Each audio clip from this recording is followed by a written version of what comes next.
Hello viewers, আজকে সিনেমার গল্প আপনাদের জন্য নিয়ে এসেছি। তার নাম হলো ফানা। এটা একটা রোম্যান্টিক থ্রিলার মুভি। গল্পের প্রথমে জুনি আলী বেগ নামে একটা মেয়েকে দেখানো হয়। মেয়েটা চোখে দেখতে পায় না, সে তার বাবা মার সাথে কাশ্মীর থাকে। জুনি ভালো একজন নৃত্যশিল্পী। তাদের নাচের গ্রুপটি ভারতের প্রজাতন্ত্র দিবস অনুষ্ঠানে একটা ডান্স পারফরমেন্স করবে, যেখানে জুনি মুখ্য নৃত্যশিল্পী হিসাবে পারফরমেন্স করবে। তারা অনুষ্ঠানে দু একদিন আগে দিল্লি পৌঁছে যায়, তাই তারা সিদ্ধান্ত নিয়ে তারা শহরটি ঘুরে দেখবে। তাদের ট্যুর গাইড হয় রেহান কাদির নামে একজন সুদর্শন যুবক। রেহান তার কবিতা শুনিয়ে সবাইকে মাতিয়ে রাখে। সে জুনিকে ইমপ্রেস করতে চায়। জুনির কাছেও ব্যাপারটা ভালোই লাগে। এইভাবে ভ্রমণের সময়টুকু দিয়ে তারা দুজন দুজনকে পছন্দ করে ফেলে। জুনি প্রজাতন্ত্র দিবসে একটা সুন্দর ডান্স পারফরমেন্স করে, যেটা রেহানও দেখে তারও ভালো লাগে। তারপর রেহান জুনিকে নিয়ে একদিন একা ঘুরে বেড়ায়। জুনি দিয়ে যাবার সময় চলে আসে। জুনি রেহানকে তার ভালোবাসার কথা বলে। রেহান বলে, জুনির কি মনে হয় না সে রেহানের চেয়ে ভালো কাউকে ডিজার্ভ করে? জুনি বলে সে রেহানকে ভালোবাসে, এটা সে জানে, আর কিছু সে ভাবতে চায় না। সে রাতে তারা দুজন অন্তরঙ্গ একটা মুহূর্ত কাটায়। সকালে জুনি রেহানকে বলে তার ইচ্ছাতেই সব হয়েছে। এই বলে সে চলে আসে। ট্রেনে উঠে তার বান্ধবীকে জড়িয়ে কান্না করতে থাকে। আর তখন রেহান সেখানে পৌঁছায়। জুনিকে তার ভালোবাসার প্রকাশ করে, তাকে যেতে দেয় না। রেহান জুনি চোখে চিকিৎসার বন্দোবস্ত করে। এর মধ্যে জুনি তার বাবা মাকে সব জানান। তাদের দিল্লি আসতে বলে। জুনির বাবা মা সরাসরি দিল্লি হসপিটালে পৌঁছে যায়। সেই দিনই জুনির বাবা মা আসার আগেই জুনি অপারেশনটা হয়ে যায়। তারা এসে দেখে জুনি তার দৃষ্টিশক্তি ফিরে পেয়েছে। আর জুনি চোখ মেলে তার বাবা মাকে দেখে আর রেহানকেও খুঁজতে থাকে। তবে তার এই আনন্দের মুহূর্তে সেই খবর পায় শহরে একটা বোমার বিস্ফোরণ ঘটেছে, তাতে রেহান মারা গেছে। জুনি কান্নায় ভেঙে পড়ে। আর এইভাবে জুনি বাবা মার সাথেও রেহানের আর দেখা হয় না। জুনি ভীষণ ভেঙে পড়ে। তার বাবা মা তাকে কাশ্মীর নিয়ে চলে আসে। বাস্তবে রেহান বেঁচে আছে, আর এই বিস্ফোরণটা ঘটিয়েছে রেহানি। সে কাশ্মীরে একটা সন্ত্রাসী সংগঠনের সাথে কাজ করে। জুনিকে সে ভালোবাসে, কিন্তু তাদের দুজনের পথ আলাদা। তাই জুনিকে বাঁচাতে আর নিজের কাছ থেকে দূরে রাখতে এবং তার মিশনের স্বার্থে সে তার মৃত্যুর ভান করে। 7 বছর কেটে যায়। ভারতীয় গোয়েন্দা সংস্থার অফিসাররা কাশ্মীরের এই সন্ত্রাস বিরোধী চক্রকে ধরার জন্য চেষ্টা চালিয়ে যাচ্ছে।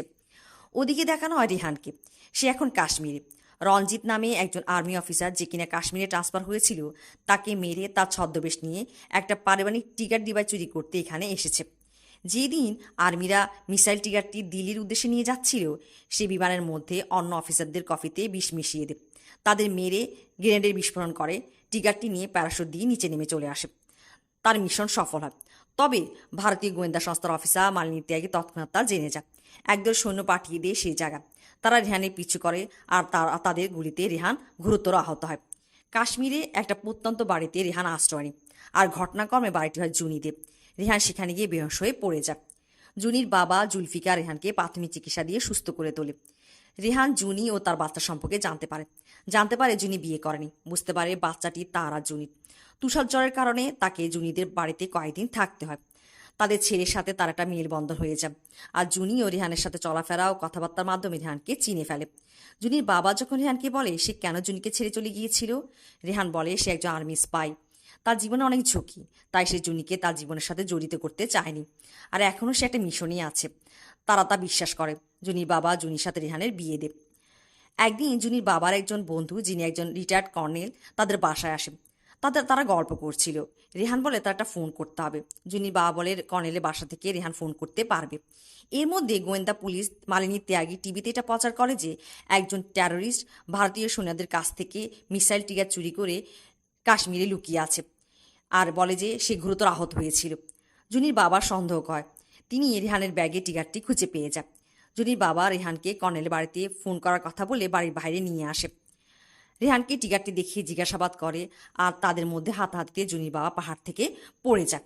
এরপর রেহান কর্নেলের বাড়িতে গিয়ে তার কমান্ডোকে ফোন করে। সে কোথায় আছে জানায়। আর এগুলো কর্নেল পেছন থেকে শুনে যায়। তাকে কর্নেলকে মারতে হয়। ওদিকে জুনি তার ছেলেকে নিয়ে নদীতে পানি নিতে আসলে তার বাবার লাশ খুঁজে পায়। জুনি কান্নায় ভেঙে পড়ে। বাসায় গিয়ে রেহানকে যখন কথাটা বলতেই যাবে, তার আগেই রেহান বলে জুনির বাবা আজকে রাতটা কর্নেল আঙ্কেলের বাসায় থাকবে। জুনি রেহানের প্রতি সন্দেহ হয়ে যায়। আর জুনিও টিগারটি খুঁজে পেয়ে যায়। সে তার ছেলেকে নিয়ে কর্নেল আঙ্কেলের বাড়ি পৌঁছায়। কর্নেলকে মৃত খুঁজে পায়। জুনি অফিসার মালিনীর সাথে যোগাযোগ করে তাকে সবকিছু খুলে বলে। মালিনী তাকে বলে আজকে রাতটা কোনোভাবে কাটিয়ে নিতে। বাসায় আসলে রেহানের কাছে জুনি ধরা পড়ে যায়। আর রেহান জুনির কাছ থেকে টিকারটা নিয়ে নেয়। রেহান তার ছেলেকে আদর করে বাসার বাইরে বেরিয়ে পড়ে। জুনি পেছন থেকে রেহানকে থামতে বলে। রেহান না থামতে চাইলে তাকে গুলি করে। রেহানও জুনিকে গুলি করতে চায়, কিন্তু তা সে করতে পারে না। রেহান মাটিতে লুটিয়ে পড়ে। ওদিকে রেহানের কমান্ডো সে টিগারটি নিতে সেখানে হেলিকপ্টারে পৌঁছে যায়। জুনিকে গুলি করতে চায়, তবে তার আগেই অফিসার মালিনী হেলিকপ্টারটি ব্লাস্ট করে দেয়। জুনি দৌড়ে গিয়ে রেহানকে জড়িয়ে ধরে, আর এখানে রেহান মারা যায়। এভাবেই জুনি দেশের জন্য নিজের ভালোবাসার কোরবানি দেয়। সেই দৃশ্য আমরা দেখি জুনি তার ছেলেকে নিয়ে রিহান ও তার বাবা জুলফিকারের কবর জিয়ারত করছে। আর এভাবেই মুভির গল্পটা শেষ হয়।